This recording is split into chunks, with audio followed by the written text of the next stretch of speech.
Ya sabes que esta es tu casa. Muchas gracias, Ana. Gracias siempre por la invitación y por la oportunidad de platicar estos temas que, como bien dices, híjole, dejan el corazón chiquito las imágenes de los niños sufriendo, todos estos bombardeos, que lo peor es que no se ve que vayan a parar pronto. Bueno, ya llevan como años también en este conflicto, pero vamos a comenzar por lo primero, como aclarar quiénes son los israelitas y quiénes son los palestinos. Mira, yo creo que para entender muy bien el tema tenemos que tocar 3 puntos.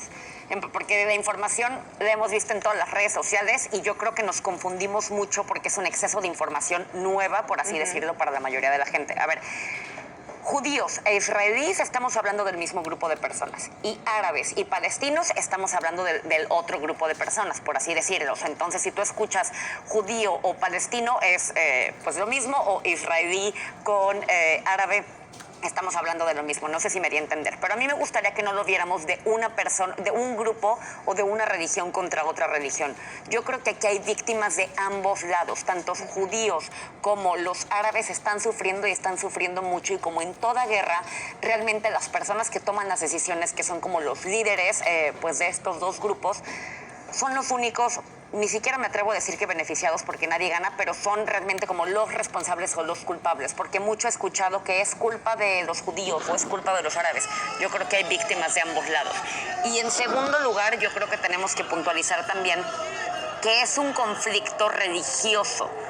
Es un tema de ideologías, o sea, no es tan fácil como darle un territorio al otro grupo, por así decirlo, o bueno, a ver, yo te reubico en otra parte pues, el territorio o del mundo, porque estamos hablando que hay una ideología de 3 religiones que conjugan la misma tierra, que es precisamente lo que están peleando.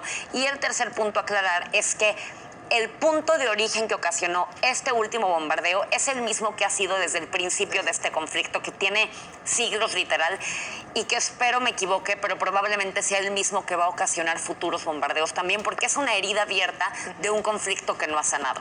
Claro, sobre todo ahora que tocas el tema de que son más que unos metros cuadrados, porque bien lo vimos en anteriores años cuando la ONU decide pues dividir estos territorios, o sea, una parte para los judíos, una parte para los árabes, y finalmente pues no estuvieron de acuerdo y no procedió, ¿no? Sí, como que si nos vamos al punto de origen, que a ver, si nos vamos al punto de origen, yo creo que nos remontamos a la Biblia, como bien platicábamos tú y yo ayer. Sí. Pero si nos vamos como a factores como muy concretos, después de la Segunda Guerra Mundial, la ONU decide formar el Estado judío.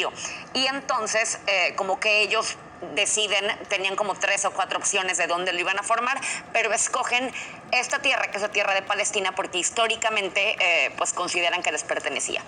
Entonces llegan ahí, pero resulta que a la hora que llegan ya había árabes que llevaban 13 siglos viviendo ahí. Y fue como, oye, sí, probablemente históricamente te pertenezca, pero yo llevo como que toda la vida viviendo aquí, ¿no? Claro. Después de la Segunda Guerra Mundial forman el Estado y les dan como la mitad, les dividen una parte para los judíos y otra parte para los palestinos.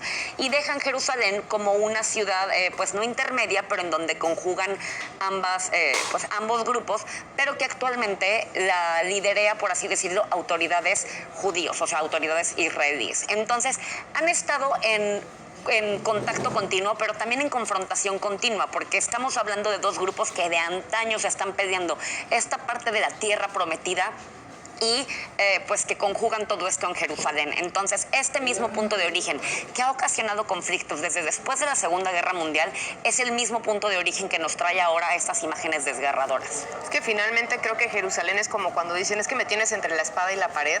Así lo veo, porque sí es una tierra santa, sí hay muchas mezquitas, sí hay muchos lugares que son importantes y significativos para ello, pero realmente aquí yo me pregunto, ellos no se pueden a pensar si Dios realmente quiere este tipo de enfrentamientos que hemos estado viendo.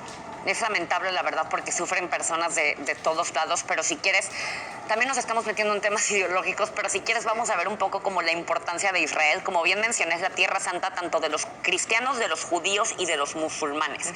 Y es ahí precisamente donde se focaliza ya el origen de este último conflicto. O sea, ya les platicamos un poquito de dónde proviene como que la disputa entre ambos grupos, pero a ver, está Jerusalén, que como mencioné, conjugan ambos grupos, no está como marcado ni para los palestinos ni para los judíos. Las autoridades son israelíes, o sea, son judías en Jerusalén, y está dividido por barrios. Y había un barrio que está al este de Jerusalén que las autoridades judías dijeron, sí, lo pueden desalojar para que los judíos vengan a instalarse aquí. A la hora que los judíos llegan a ese barrio a intentar desalojar a las personas, pues se encuentran con palestinos, o sea, con personas árabes que dicen, oye, yo llevo más de 50 años viviendo aquí, no, pero que históricamente esta tierra me corresponde, o sea, el mismo punto de origen, pero focalizado en un pedazo más pequeño, que es un barrio en el este de Jerusalén.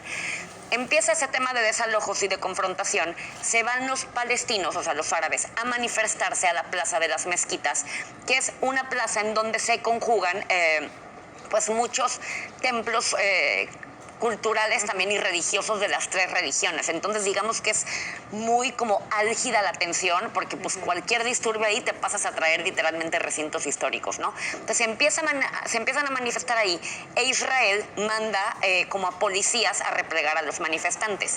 Y Hamas, que hemos escuchado muchísimo, que es un grupo armado que se forma en Palestina, o sea, con los árabes, para defender el territorio de los árabes, le da un ultimátum a Israel y le dice, oye, o retiras a tus fuerzas de esta Plaza de las Mezquitas o casi no respondo, ¿no? Claro. Ya con esta tensión en el aire, o sea, esto ya es, si sabemos como que la historia de este conflicto, ya sabemos que nada más falta que prendan la mecha para que esto explote. Sí. Todavía Israel, la policía de Israel, entra a una mezquita y agrede con 200 policías y agrede a personas árabes, ¿no? De Palestina.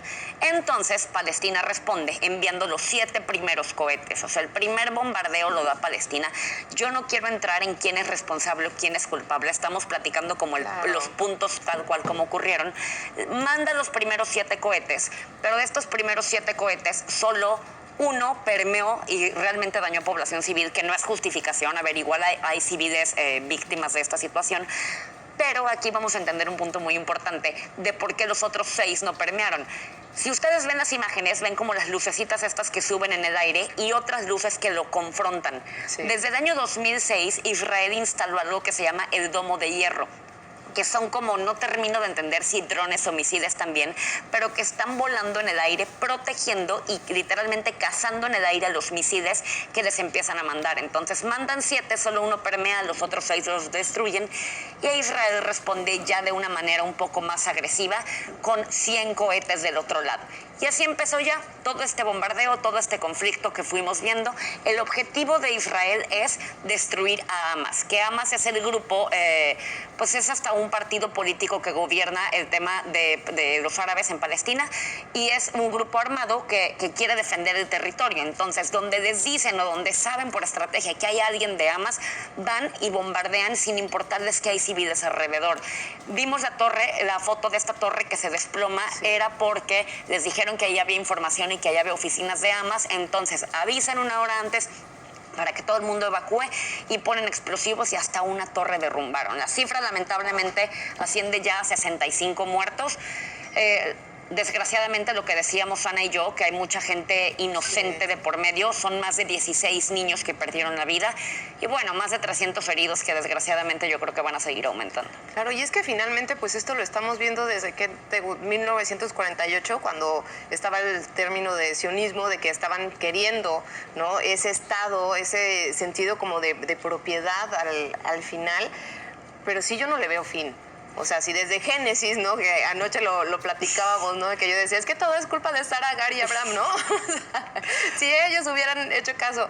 Pero al final hoy, digo, con tantas imágenes no se les parte de repente el corazón. O sea, ¿hasta cuándo realmente esto frenará? ¿Será que también otros países se vayan a inmiscuir en esto? Mira, ya todos han hecho un llamado a la paz. Lo vimos en la nota de Mercedes, hasta Nicolás Maduro en Venezuela, pero bueno, Justin Trudeau en Canadá, evidentemente Joe Biden, el Consejo Europeo, todo el mundo ha hecho un llamado a la paz, pero es un tema de ideología mucho más allá que de un territorio mismo. O sea, porque ni siquiera puedes sacar un grupo y decir, a ver, te reubicamos.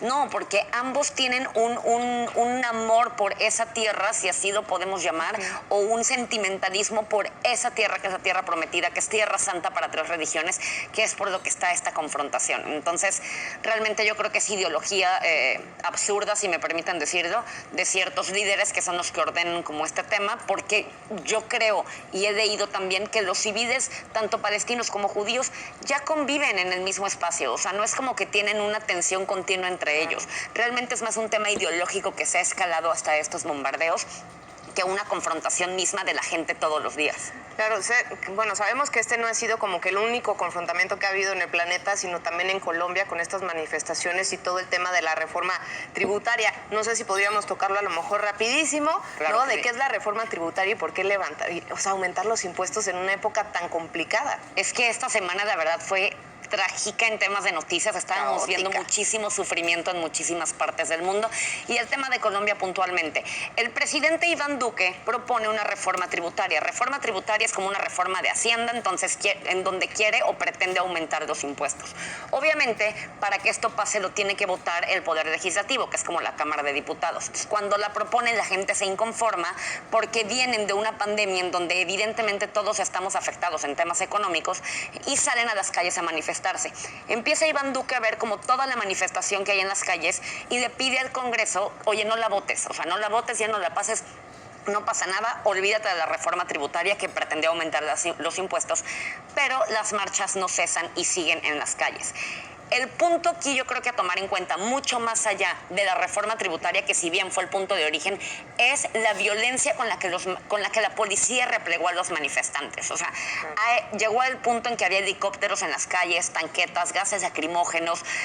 Una manera que estábamos viendo como una guerra civil interna que tú decías, ¿qué está pasando? Un uso de fuerza brutal, ¿eh? Brutal verdaderamente, que obviamente la gente pregunta, oye, si echaron para atrás la reforma tributaria, ¿por qué la gente sigue en las calles?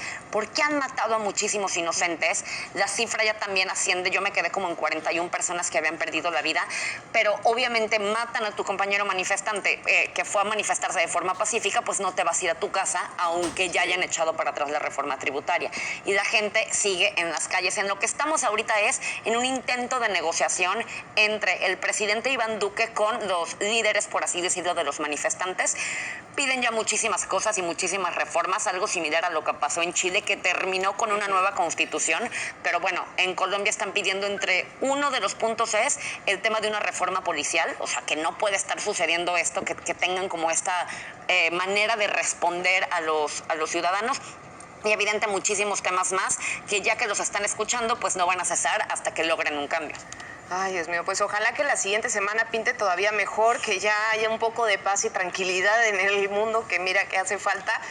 Marisa, te agradezco muchísimo tu tiempo de venir como que a esclarecernos estos temas que seguro que, bueno, le hemos visto a lo largo de la semana, pero seguramente no habíamos entendido tan a profundidad, así que muchísimas gracias. Al contrario, a ti, Ana, a ustedes por el espacio, yo encantada de estar aquí y a seguirnos informando, que yo creo que el mundo necesita a gente informada poniendo atención en estos temas. Sí, esperemos que la próxima vez que hablemos sea de temas más amigables. Ay, esperemos de todo corazón que sí. Bien, nosotros vamos a una pausa y enseguida volvemos.